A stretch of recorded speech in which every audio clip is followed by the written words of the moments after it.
요즘은 예전처럼 좋은 카메라가 꼭 큰 카메라인 시대는 아니에요. 작은 미러리스 카메라들이 정말 많이 나오고 있는데 그 중에서도 풀프레임 미러리스 카메라를 많은 분들이 찾고 있습니다. 그래서 오늘은 입문자들에게 정말 괜찮은 캐논의 풀프레임 미러리스 EOS RP를 가지고 왔습니다. 이 제품을 한마디로 표현하면 정말 착한 가격과 괜찮은 스펙, 이걸 다 가지고 있다고 말할 수가 있어요. 말 그대로 가성비가 아주 좋은 풀프레임 미러리스 카메라입니다. 거의 100만원 초반대의 가격을 가지고 있습니다. 현재 나와 있는 R5나 R6처럼 이것도 R라인 제품인데요. 그런데 그 중에서 가격이 제일 착한 녀석입니다. 그래서 이제 막 입문하신 분들이나 가성비 괜찮은 서브용 카메라를 찾고 계시는 분들한테 정말 적합한 카메라라고 할 수 있어요. 먼저 풀프레임이라는 거는 센서의 사이즈를 말하는 거예요. 카메라는 이 센서 크기에 따라 다양한 명칭들이 있습니다. 크롭 센서인 APS-C, 마이크로 포서드, 일명 마포라고도 하죠. 그리고 그 위에 풀프레임 센서가 있습니다. 센서가 크면 여러가지 다양한 이점이 있는데요. 일단 아웃포커싱에 조금 더 유리하고요. 센서가 크롭보다 커서 사진을 표현하는 픽셀 면적 자체가 조금 더 큽니다. 센서는 크기에 따라 받아들일 수 있는 빛의 양이 달라지는데 센서가 크면 더 다양한 색 정보, 더 좋은 화질을 받아들이기에 훨씬 더 유리합니다. 이게 카메라를 잘 모르시는 분들은 조금 복잡하다고 느낄 수도 있는데 그냥 풀프레임이 크롭 센서보다 더 좋다는 의미입니다. 하지만 이 풀프레임에도 단점은 있는데요. 바로 굉장히 높은 가격 장벽이에요. 보통 몇백만 원씩은 다 넘으니까 일반적인 카메라보다는 굉장히 접근하기가 쉽지 않은데 이번에 제가 가져온 이 EOS RP가 바로 그 높은 가격 장벽을 허물어준 녀석이에요. 먼저 RP의 스펙을 좀 살펴보면 2620만화소에 CMOS 센서가 들어갔고요. 캐논의 듀얼 픽셀 AF를 지원합니다. 출시 당시에는 AF가 살짝은 아쉽다 이런 의견들이 좀 있었는데 이마저도 펌웨어가 업데이트되면서 굉장히 많이 개선이 되었어요. 영상은 최대 4K 24프레임 그리고 422의 8비트 컬러를 지원합니다. ISO는 최대 4만까지 지원을 하지만 확장을 하면 최대 102,400까지 조절이 가능합니다. 뭐 이 정도까지 쓸 일이 잘은 없겠지만 저저도 촬영을 하시는 분들한테는 장점이 될 수 있는 부분이에요. 그리고 기본적으로 RF 렌즈군을 사용할 수가 있지만 추가로 어댑터를 구매하면 EF 시리즈도 문제없이 사용이 가능합니다. 일단 RP는 카메라가 보시다시피 굉장히 작고 또 가볍습니다. 바디의 무게가 불과 440g 밖에 안 되는데 여기에 배터리나 렌즈 이런 걸 달고 다녀도 딱히 무겁다는 느낌이 들진 않았어요. 바디 상단에는 모드를 바꿀 수 있는 다이얼이 있고 또 왼쪽에는 온오프 스위치가 있습니다. 셔터 스피드나 조리개 등을 변경할 수 있는 다이얼은 오른쪽에 들어가 있고요. 그리고 캐논이니까 당연하다면 당연하지만 스위블 디스플레이가 들어가 있고요. 스위블 디스플레이의 장점은 많은 분들이 이미 알고 계실 거예요. 여러 각도에서 정말 편하게 촬영할 수 있기 때문에 이 점도 참 마음에 들더라고요.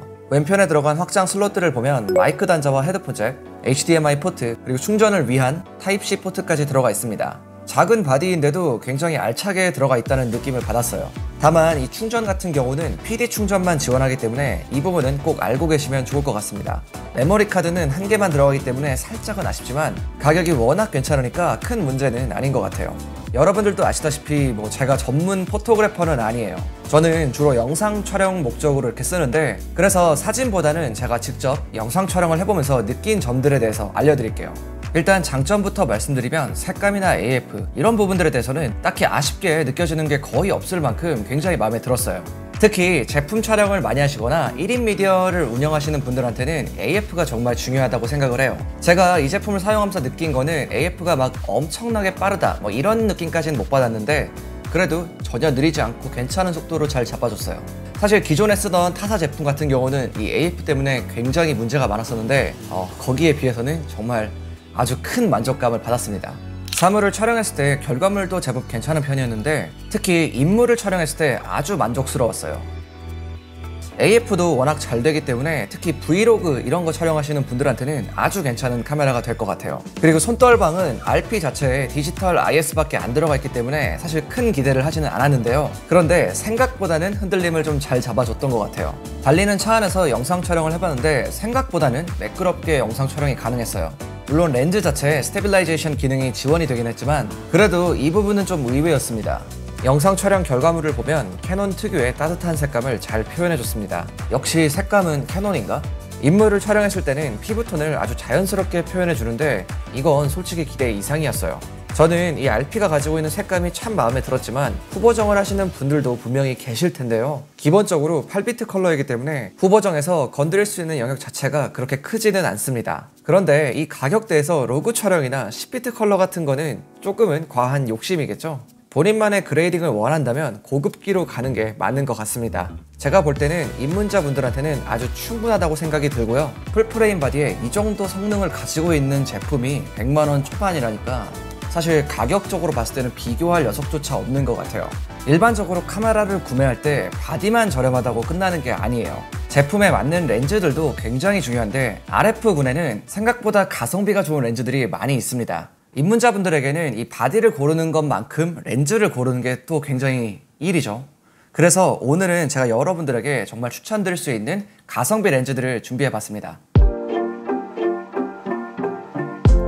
이 장면은 가성비 줌렌즈인 24105로 촬영했는데요. 50만원대에 구매가 가능합니다. RF2470 렌즈를 사용하고 싶지만 200만원이 넘는 가격 때문에 구매하지 못하신 분들이 많으실 텐데 그런 분들을 위한 렌즈라고 볼 수 있어요. 물론 조리개값도 조금 높고 성능 자체가 2470 정도까지는 아니지만 어쨌든 가성비가 좋은 줌렌즈를 찾으신다면 RF24105가 괜찮은 대안이 될 수 있습니다.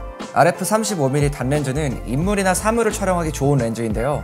특히 f1.8 값을 가지고 있어서 일상적인 사진이나 영상을 찍을 때 무척 유용하게 사용할 수 있는 제품입니다. 이걸 매크로 렌즈로도 사용할 수 있고 렌즈에 손떨방 기능도 들어가 있기 때문에 바디 손떨방이 없는 RP에 사용하기 좋은 렌즈예요. RF85mm 역시 가성비 단렌즈인데요. 특히 인물 사진이나 영상을 찍기 적합한 렌즈입니다. 이 제품도 역시 손떨방 기능이 들어간 렌즈고 인물 촬영을 할 때 아웃포커싱이 적절하게 되는 게 상당히 예쁘게 나오더라고요. 그리고 또 제가 집사인데 저희 고양이 사진이나 영상을 찍을 때도 아주 예쁘게 나왔습니다. 마지막은 단렌즈의 표준인 RF50mm입니다. 처음 단렌즈를 구매하신다면 가장 추천해드릴 만한 제품인데 아무래도 50mm가 사람의 눈과 가장 비슷한 화각이기 때문에 어떤 걸 촬영해도 무난하게 다 사용할 수 있습니다. 그리고 이 렌즈는 f1.8 값을 가지고 있기 때문에 상당히 밝고 또 심도 표현도 좋아요. 가격도 30만원 정도이고 다양하게 활용이 가능한 렌즈이기 때문에 입문자들에게 아주 강력하게 추천드릴 수 있을 것 같아요. 확실히 RP는 여러가지 많은 장점을 가진 카메라라고 생각을 해요. 제가 방금 말씀드린 그런 가성비 렌즈와의 궁합도 좋고 여러가지 괜찮은 부분들이 워낙 많은데 물론 단점들도 좀 있습니다. 일단 배터리 사용 시간이 좀 짧은 편입니다.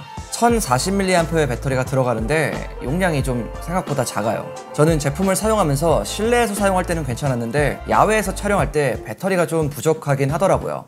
최소한 배터리를 여분으로 한 2~3개 정도는 가지고 다니는 게 아무래도 좀 편하게 촬영을 할 수 있을 것 같아요. 그리고 또 한 가지는 4K 촬영인데요. 저 같은 경우는 FHD 촬영을 주로 해서 크게 아쉬운 부분은 아니었지만 4K 촬영은 크롭이 돼서 촬영이 되기도 하고 또 최대 24프레임까지만 지원을 합니다. 이 가격대에서 충분히 이해할 수는 있지만 고화질에 대한 욕심이 있는 분들한테는 살짝은 아쉽게 다가올 수 있는 부분일 것 같습니다. 사실 이제 제가 테크 유튜버를 하다 보니까 제 지인들도 그렇고 또 가끔 댓글창도 그렇고 카메라 뭐 사야 되는지 여쭤보시는 분들이 굉장히 많은데요. 제가 이거를 한 2주 정도 써보니까 이 제품은 정말 초보자들한테도 또는 입문자분들한테도 딱 추천해줄 수 있겠다 그런 생각이 들더라고요. 확실히 장점이 단점보다는 훨씬 더 많은 것 같아요. 가격도 풀프레임답지 않게 정말 저렴하게 나왔고 그렇다고 기능이 딱히 모자르거나 그런 느낌도 아니었고요.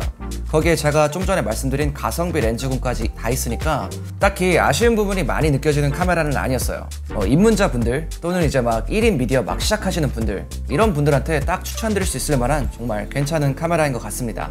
그리고 현재 캐논에서 R 시리즈 정품 등록 이벤트를 진행하고 있다고 해요. R 제품군을 구매하고 정품 등록을 하면 사은품을 주는 이벤트인데요. 사은품으로 주는 제품들이 생각보다 정말 괜찮은 제품들입니다. 여기에 배터리 그립도 있고 정품 배터리 이런 것도 있어요. 이걸 따로 돈을 주고 사려면 정말 비싼 제품들이 많이 있는데 만약에 이런 사은품이 내가 필요 없다 이러면 이 사은품 대신 백화점 모바일 상품권을 받을 수도 있다고 합니다. RP를 포함해 R 시리즈군을 구매하실 계획이라면 행사 기간 내에 구매하시면 다양한 혜택들이 있으니까 참고하시면 좋을 것 같습니다.